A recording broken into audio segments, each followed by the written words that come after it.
టాలీవుడ్కి 4 స్తంభాలుగా ఉన్న మెగాస్టార్ చిరంజీవి, నందమూరి నటసింహం బాలకృష్ణ, కింగ్ నాగార్జున, విక్టరీ వెంకటేష్ల కాంబినేషన్ సెట్ అయితే చూడాలని అభిమానులు ఎంతో కాలంగా ఎదురు చూస్తూనే ఉన్నారు. కానీ ఈ కాంబినేషన్స్ మాత్రం సెట్ కాలేదు. ఒకప్పుడు ఫ్యాన్స్ వార్, హీరోల మధ్య పోటీ, స్టార్ ఇమేజ్ ఇలా ఏదో ఒక కారణంగా వీళ్ళతో దర్శకులకు సినిమాలు చేయడం సాధ్యం కాలేదు.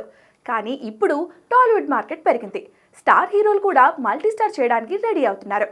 ఈ నేపథ్యంలో కొన్ని ఊహించని కాంబినేషన్ సెట్ అయ్యేలా ఉన్నాయి. ఇప్పటికే తాను బాలయ్య మల్టీస్టారర్ చేయడానికి రెడీ అని, తమ కోసం ఒక మంచి స్టోరీ రెడీ చేయమని బోయపాటికి బంపర్ ఆఫర్ ఇచ్చారు మెగాస్టార్. కాబట్టి బోయపాటి ఈ ఛాన్స్ని ఎట్టి పరిస్థితుల్లోనూ వదులుకునే ఛాన్స్ లేదు. ఇక చిరు నా కలిసి నటిస్తే చూడాలని మెగా అక్కినేని ఫ్యాన్స్ వెయిట్ చేస్తున్నారు. ఇప్పుడు ఈ ఇద్దరితో సినిమా చేయడానికి డైరెక్టర్ అనిల్ రావిపూడి రెడీ అవుతున్నట్లుగా తెలుస్తుంది. బాలయ్యతో భగవంత్ కేసరి, వెంకితో F2, F3, సంక్రాంతికి వస్తున్నాం సినిమాలు చేసిన Anil next project megastar chance కొట్టేసిన సంగతి తెలిసిందే. లేటెస్ట్ అప్డేట్ ప్రకారం ఈ సినిమాను చిరు నాగ్ మల్టీస్టారర్ గా ప్లాన్ చేస్తున్నట్లుగా తెలుస్తుంది. అనిల్ ఆ దిశగా స్క్రిప్ట్ వర్క్ చేస్తున్నాడనే టాక్ వినిపిస్తుంది. ఇదే నిజమైతే 4 సీనియర్ హీరోలతో సినిమాలు చేసిన క్రెడిట్ అనిల్ రావిపూడికి దక్కడంతో పాటు చిరు నాగ్ ను ఒకే స్క్రీన్ పై చూడాలనే అభిమానుల కల కూడా నిజం కానుంది.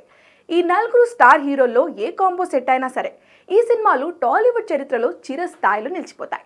మరి ఫ్యూచర్లో ఈ క్రేజీ కాంబోలు సాధ్యమవుతాయేమో చూడాలి.